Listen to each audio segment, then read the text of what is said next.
Right then guys, how's it going, and welcome back to a new video, a new keep or sell video. So this is a series I have done over the last few years about Newcastle United. You can see here all of the 25-man squad are on the wall here behind me on a backwards piece of wrapping paper, sellotaped to the wall. So we are high budget here on the Roobenstein channel. I have done this for the last few seasons now. I normally do it in the summer, when it makes a little bit more sense, talking about players we want to keep or we want to sell. Now obviously Newcastle has just had a takeover go through. A lot of people are talking about players they want to see signed by Newcastle, but no one's talking too much about the players that we already have, and whether we want to keep them long term, short term, or whether we don't want them at all. Now, I know it's October, we still have 2 months till the January transfer, we still have ages till the end of the season.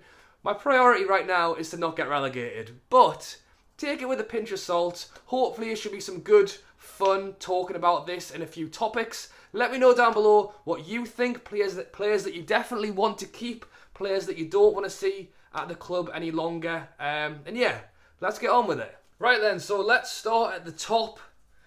Goalkeepers. Goalkeepers is a position that Newcastle has been pretty blessed in over the years. We always seem to have a lot of goalkeepers on the books. We always seem to have some decent goalkeepers on the books. You know, look at Shea Given, even Steve Harper, Tim Krul. Now Dubravka has been fantastic for us. Obviously, Dubravka's had a few injury issues, but I would even say Darlow has been very decent for us. He was great in the Championship season. I would say he just about held his own when he's played in the Premier League. So in terms of goalkeepers, I mean, you can see here we've got 5 at the moment, and we didn't have enough outfield players to fill the squad, so we ended up fielding 5. I mean, we have had the issue with Dubravka injury, Darlow's had COVID, Gillespie was really signed to be that third choice goalkeeper.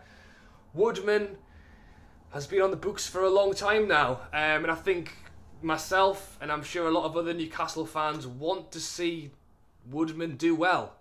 He's been here for a long time. He's always been spoken about as the young up-and-coming goalkeeper to eventually take that number 1 spot.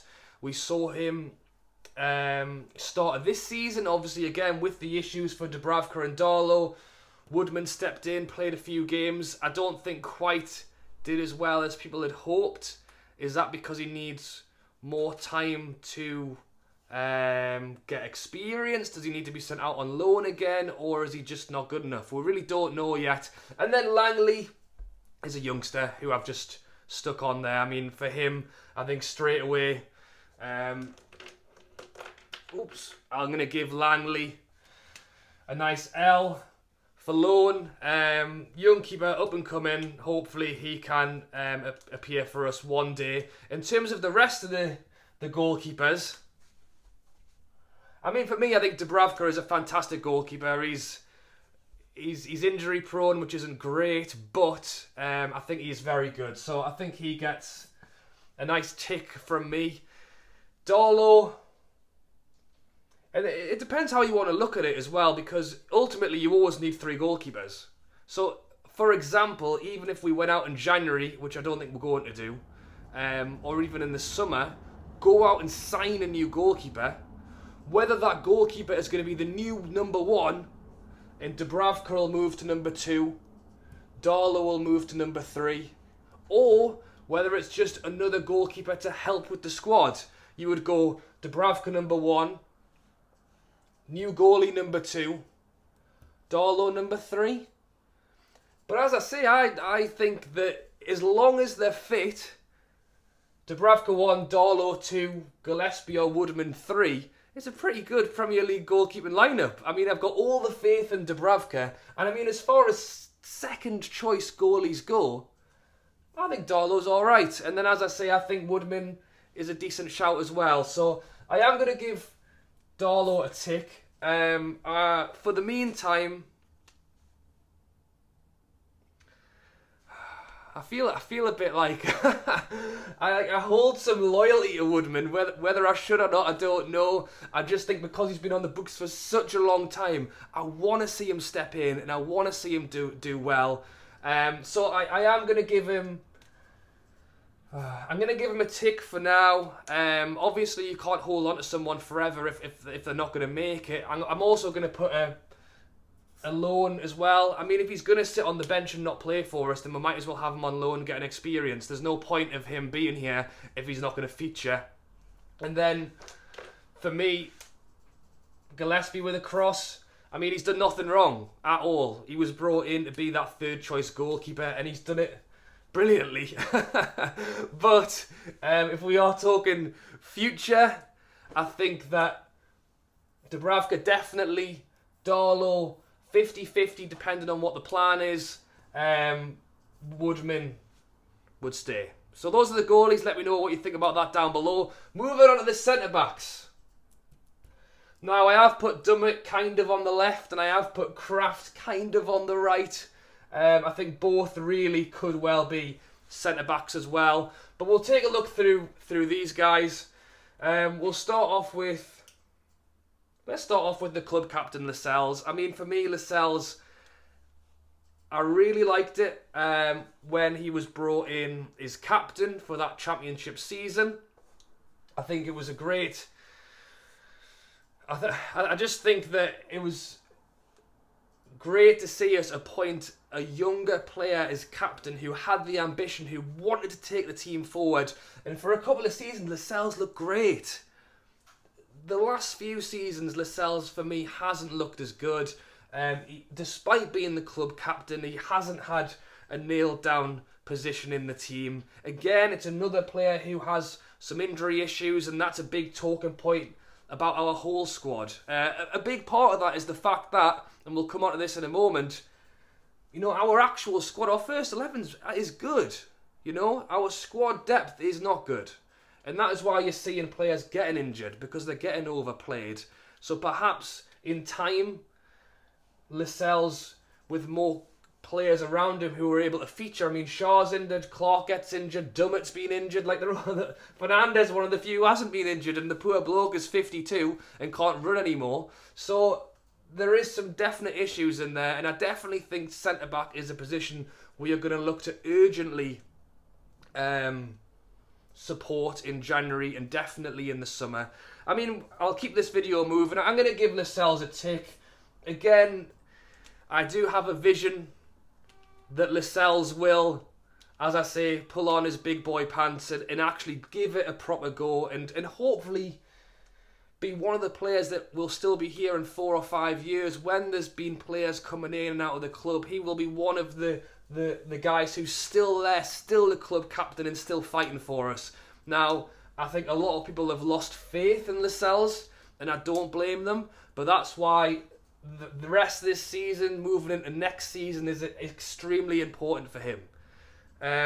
Moving on, and I've got to be careful here with the centre-backs because we obviously need to keep a few of them. But Clark, Shaw, I know I'm gonna give Shaw a cross. I think that might upset a few people. I think a lot of people like Shaw. I like Shaw. He looks great for Switzerland. You know, I wish he could look like that for us every week. Again, he's been injured, he's had his troubles, and I think we've possibly seen the best of Shaw now. That's not to say that I think we should kick him out the door tomorrow. I think he's still in a good part of this squad, but talking 3 years time, I don't think he'll be here too much longer. Again, I think a lot, and what's great about this video as well, and what's great about talking about it now, is not only can we look back on it in a year's time and laugh at me for how bad I got it, but some of these players, like Lascelles, who maybe haven't been great, you know, there's going to be a whole new atmosphere at the club now. There's going to be a whole new bit, like there's going to be pressure to actually go on and achieve. Like at the moment, you know, players can walk in and walk out. They can play a game and do terribly and get their position next week because there's no one in to replace them. You know, if we go out and bring in 2 or 3 signings in January, people's positions are going to be under threat. And that will create competition and that will make players play better. So although I'm saying that for me, Shaw has not lived up to the hype that he had a few years ago, that's not to say that he isn't the player that he could be. He could definitely come back and fight for that place. We're just going to have to wait and see. Moving over to Fernandes. Now again, you can look at this a few ways. You know, the major aspect for me with Fernandes is, number one, for me, I think he's possibly been the best centre-back we've had over the last few years. At least the most consistent. Number two, he is a very experienced player. And maybe he won't be featuring every game. But you do not want to suddenly lose all of the players who have that experience, have that voice in the changing room. Although Lascelles is captain, I would say Fernandes has probably been the most vocal and out of the defenders. Now, the thing that is obviously the issue, and I mentioned it earlier, I took the mick, but he's an older guy now. He can't play every game. We're trying to force him to play every game. Maybe we're better off playing him for 2/3 of a season, and he would look a lot better. In the Wolves game, 2 balls basically straight past Fernandes, and the striker got it and scored. And that is because he hasn't got the legs anymore. In my video the other day, someone said Fernandes the brains, Lascelles is the speed or whatever. You know what I mean? Like, you still need that experience, but you need to be clever as who you put in there with him. So I think that one's definitely up for debate. I think in terms of age and how long he'll be here, I think it would be a cross. But I definitely think we need to be careful about what we do in terms of players in and out, and I don't want to lose that experience, so I'm going to give him a tick. But I think, it could easily be a cross as well. It depends which way the new owners want to go about it. You know, I'm just some bloke on the internet talking for fun. I mean, they will have an actual plan, and I can't wait to hear it, to be fair. Moving on to Clark. Again, he was brought in the championship season. I don't think even in the championship season, I don't think he had a whole lot of game time. I think he's been Mr. Reliable in terms of coming in and doing a job when we've needed him. Again, Clark is similar to, and this is why we need to bring in reinforcements in the centre-back section. I think Clark, like the others, has not been as good as possibly we've seen in the last few seasons. And that's not to say that Clark can't come back and have a rejuvenation under the new owners, under a new manager, and maybe see a little bit more from him. But based on recent performances, I think for me, Clark's time is done. As I say, not necessarily January, not necessarily the summer, but certainly in the next few years, this needs to be refreshed. And I think of the centre-backs we've got, I think I would probably let Clark go. We'll move on to the left, seeing as that's the way I'm facing. And we may as well go with Paul Dummett. I mean, left-back section again. I know I've got Richie down here. Really, he's been playing as a wing-back. So again, for me, those options aren't good enough. And I would have said this with or without a takeover in the summer. You know, I actually didn't do this Keep Ourselves video this summer. And the answer was, why? Because I would have kept everyone. Because we weren't bringing anyone in. You know, so again, I don't want to be too ruthless in terms of players we should let go. But at the same time, I think there are players that really probably should have left in the summer. And we'll talk about some of them in a moment. Right, for Dummett, I think, again, Dummett is someone else I hold a bit of loyalty to. He's one of the few players Newcastle have actually been able to bring through from the academy. He's fought for us thick and thin. He's had a lot of stick at times because really, for me, Dummett is not a left-back. Dummett is a left-sided centre-back we forced to play left-back. And then, yes, he gets a nosebleed when he goes past the halfway line. But that's what centre-backs do. He's a centre-back playing left-back, so he has had some stick. And as I say, he's been down at the championship. He brought us back up. Again, the poor lad is injury-prone as well. But I just feel like he's put in the effort, and I kind of want him to see a little bit of what's to come with hopefully a resurgence in the team. So I am going to give him a tick. Again, I think people won't agree with that as well. I think some people will say that Dummett isn't good enough and maybe we should move him on. And to a degree, I would agree. But I think he's reliable enough to bring in as a replacement left-back. I'll be honest and I'll say that if you ask me to pick right now between Lewis and Dummett to play left-back, I would go Dummett. I think Lewis was brought in, and I think a lot of people expected him to be that left back that we desperately needed. Got sent off. Did he get booked in the Northern Ireland game for time wasting or something? I mean, I feel unfair. Oh, I'm just gonna do it. We haven't got enough time. I'm gonna give him a cross. We haven't seen him. You know, I just feel like Richie's getting played at left back. I mean, I feel like if Lewis was up to the challenge, he would have been playing. You know, from the moment we brought him in, he didn't look too good. Maybe it was a new place from a player's football and he wasn't used to it. Maybe he's still getting used to it. But for me, we've not seen enough of him. And based on what I've seen, I would rather have either of these two playing before Lewis in my 11. So under the pretense that we are hopefully going to look at strengthening that position, I mean, if we brought in two left backs, maybe they could all go. But anyway, that's that for now. Let's move over to the other side. Again, Kraft playing for Sweden at centre back looked alright. We keep trying to force the poor bloke onto the right hand side. It's the opposite of Paul Dummett, trying to play him out of position. I mean, again, for me, the pair of them, I think the difference a little bit as well is I think we brought Lewis in. Was it 12 million we paid for him? What did we pay for Kraft? 5? Like, you don't sign someone for 5 million and expect them to be good, really. You know? Same with Manquillo. He was at Liverpool and then he was loaned to Sunderland or something. Like, he's been all around the block. We brought him in. I thought, well, you know, it is what it is. Well, hopefully he knows how to pass a ball straight. And I've liked Manquillo. I think he's looked good. I think at times he can get caught out of position.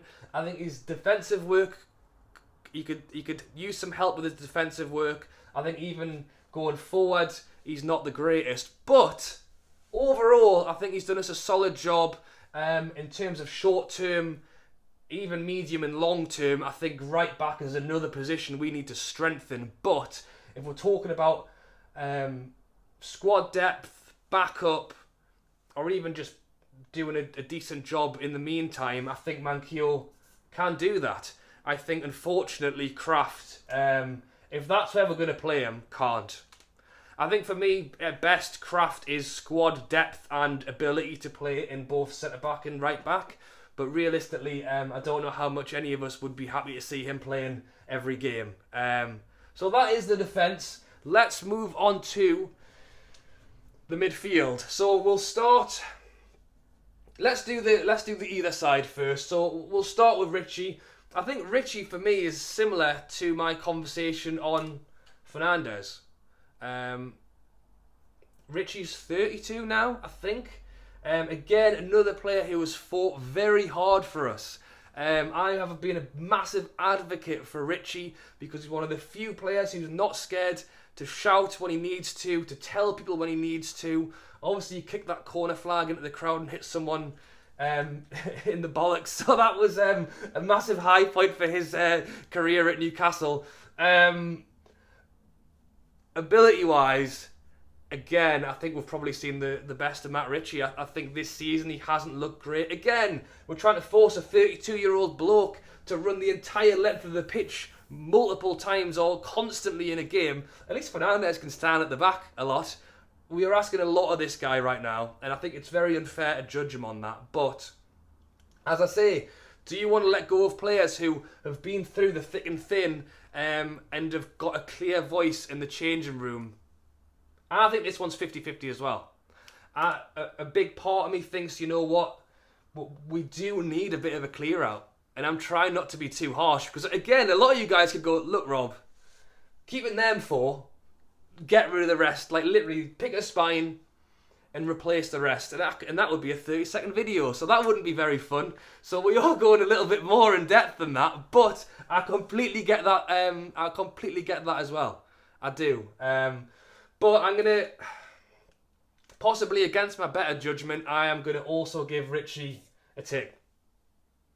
Because he's vocal. Because he understands what the fans want.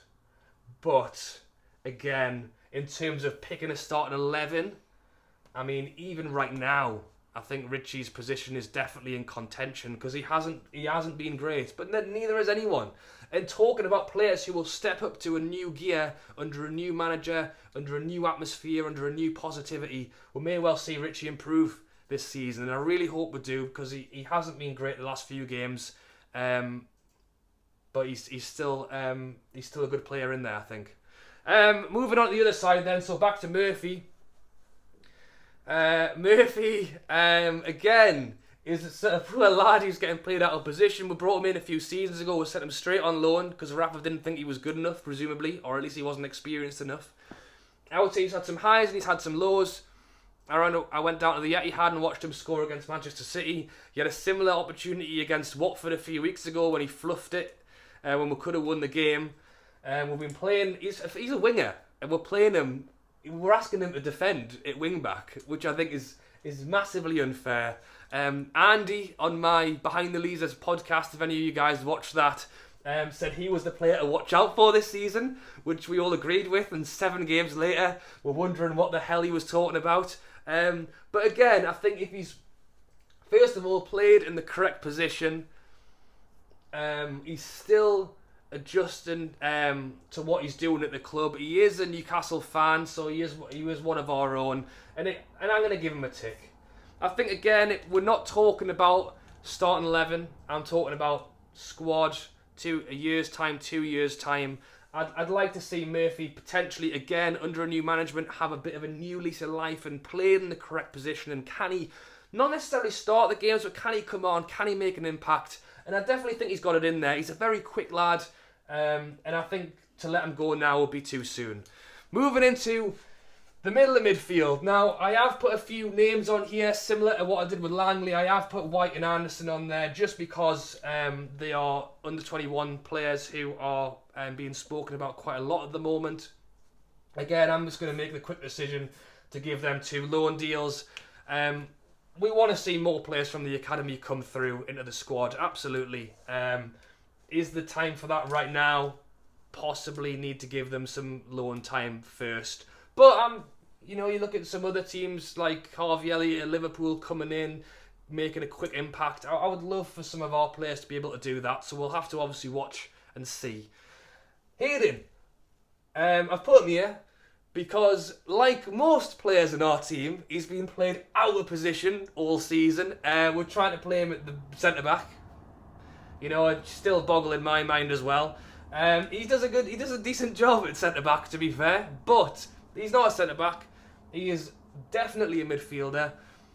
Does a great job defensively, and I actually think, if called upon, can do a half decent job breaking forward as well. Again, similar to Paul Dummer, he does get a nosebleed when he gets into the other half of the pitch, but we've seen it a few times with him where he can actually press forward, get into the box and create a few chances. So, I'm going to be quick enough to give him a nice green tick. I think get this guy into the right position. I think for me, he's definitely starting 11 on this wall. And again, in a season or two's time, under a new management, maybe he can hold that role as well. Moving into here, now we've got some varying players here with some different opinions, I'm sure, from a lot of you guys. Let's start with Willock because he's an easy one. We'll give him a nice tick. Again, we're talking about a spine and a backbone of a team of being able to go forward. I've already spoken about Dubravka. I'd love it if Lascelles could do it. I don't know whether he's capable yet, but we'll have to wait and see. I think my midfield backbone would be Willock. We saw how great he was last season. Obviously, to come in this season and be instantly assumed to do exactly the same again is going to be tough. To ask that for him straight away is tough, especially when this team is on such a downer. For me, Willock, if anything, should be playing more into that breaking late into the box role, and we're asking him to do a hell of a lot more that he probably shouldn't be doing. But yeah, easy tick for me for Willock. Sean Longstaff, and in fairness, I haven't got Matty Longstaff on here. Matty Longstaff is currently on loan, but I believe he signed a new 1-year deal before he went. So I bet he's happy that he did that, because he'll still be on the books for a little bit longer. Again, both the Longstaffs, they are the most recent academy graduates that we've had. Both broke onto the scene Sean Longstaff was worth 40 million 2 years ago. Where did that go? Matty Longstaff was scoring against Manchester United twice in a season and everyone's going ballistic. 2 years later, Sean can't pass a ball straight and Matty's gone off on loan to Scotland somewhere. So, you know, and again, a lot of that's the management, I think. You know, playing players in the right places, and it's not just the management, it's also just the general atmosphere of the club, the positivity and everything like that is gone. You know, I really hope someone like Longstaff can use this as an opportunity to really grab it and go, look, I'm not going to go. You know, I am going to stand here. I am going to fight for my position in the team. At the minute, I don't think anyone wanted to be in the team. You know, we're slogging it out in a relegation battle. We've not won a game yet this season. I just think people are fed up, you know? And I want to see these guys really emerge and show what they can do. Let's see the guy we saw 2 years ago who was meant to be worth 40 million. You know, where the hell's he gone? You'd be lucky to get 40p at the minute. So I am going to give him a tick. As I say, I've not put Matty on there, but a similar situation. I'd love for him to come back and prove himself as well. I'll move around. Shelvey and Hendrick. We'll go with Shelvey first. I could probably mirror image what I've just said a lot of about Longstaff. Shelvey, he did just play in an under-23 game, not this week or very recently, and he apparently completely carried the team and apparently looked really good. Now, again, Shelvey in the Championship pretty much carried the team and looked really good. In the Premier League, when he's got less time and pressure on the ball, he doesn't look as good. And the issue with Shelvey, again, when things aren't going right, he doesn't want to be there. You know? Shelvey wants to play he wants to come on when we're already winning 3-0 and just have some of those great passes of the ball and look good. He does not want to be slogging it out, trying to win a game 1-0. He wants to be the main man in a game where we have all the possession, which just doesn't happen. So again, he needs to step up. I think there's still a player in there. For me, I think Shelvey is coming to the end of his career, and I think unless there'd been a takeover, he would have just sat around and picked up his money for the next year or two and then just fell off into nowhere. Now there's been a takeover, now there's some actual pressure to try and do something. I'm hoping we might see a lot more of him this season. Because no one's safe anymore. These guys have to go out there and they have to show why they should play for the club. So I'm going to give Shelvey the benefit of the doubt. I think we've been doing that for too many years now, and I'm sick of it. But certainly the immediate future, I'd love to see him to work it out. If he has the rest of the season the way he started the season... Oh, sorry, well, he's been injured, hasn't he? If he plays this season the way, you know, we've seen in the last season or two, I don't think he's going to last very long. Again, similar to a lot of these guys, he needs to wake up and do what he needs to do. Hendrick, everyone's favourite midfielder at Newcastle. I mean, in fairness, I actually said that he was going to come on and score the winner against Wolves, and he actually came on and he did score. But other than that, and then we lost anyway, so it didn't matter. But yeah, Hendrick is not the fans' favourite, and I mean, to be honest, I'm gonna give him a cross as well. I think the fact that I'm already talking about, I mean, I've kept everyone. I've pretty much kept everyone. I mean, we're talking about bringing in new players and whatever. I mean, I've been far too nice here.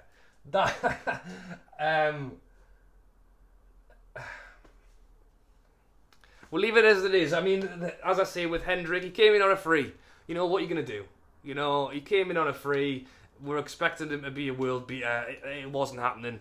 And that's the way it's happened, to be honest. I'm going to move around. Again, these guys are kind of all over the shop. I mean, I've got Joe Linton and Almiron on the left. They could probably both play in the middle or even on the right. I've put Fraser and St. Max over on this side, and we've obviously got Gale and Wilson down the middle. Let's start off with Joe Linton and Almiron. Or Almiron, depending on how you want to say it.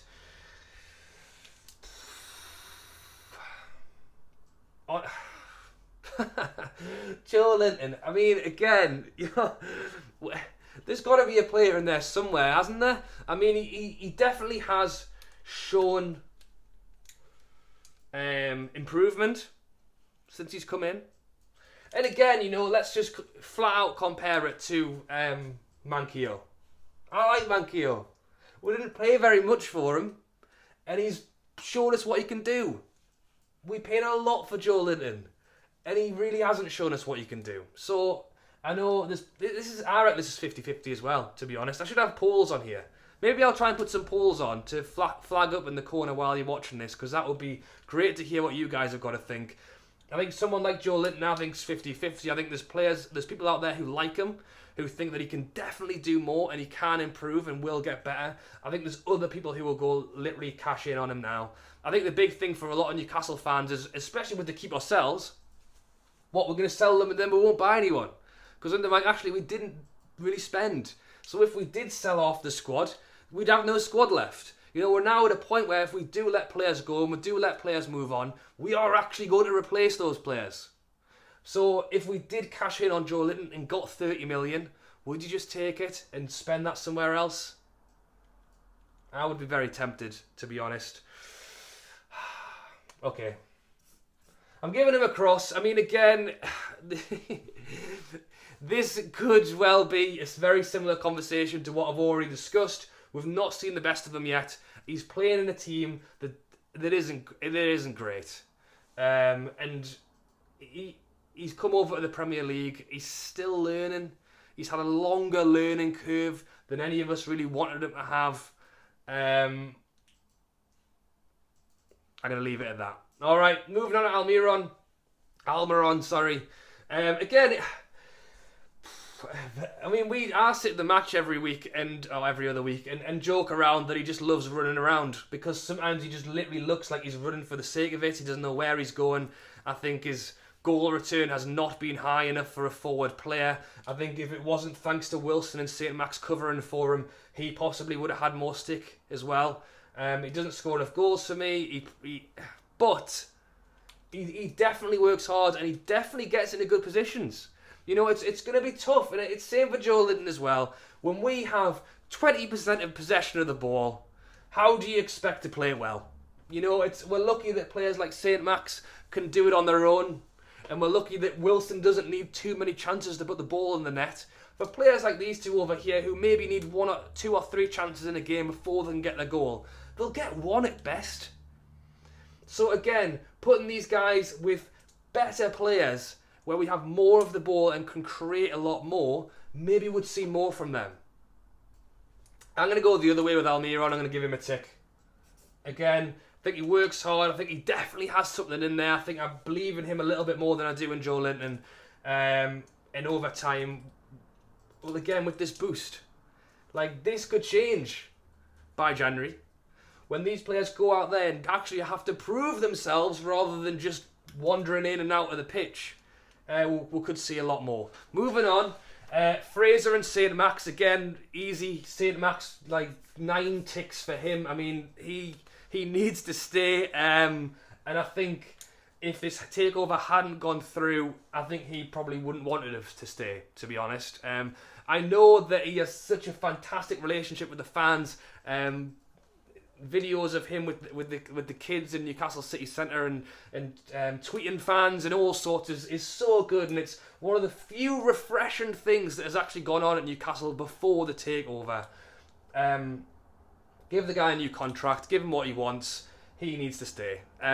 Fraser, again, like, living off, you know, I was going to say past glories. I mean, for me, we brought him in on a free, and he was already. We already had I think Wilson came in shortly before Fraser did. Or did Fraser come in shortly before Wilson did? Either way, they came in at the same time. He was on a free. We saw what he could do at Bournemouth. We saw the connection and play he had with Wilson. And then we never played him.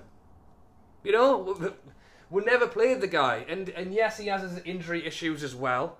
He must be doing something terribly wrong to not be getting in this team. I mean, for me, some of these guys who are playing week in, week out are not performing, and he's nowhere near.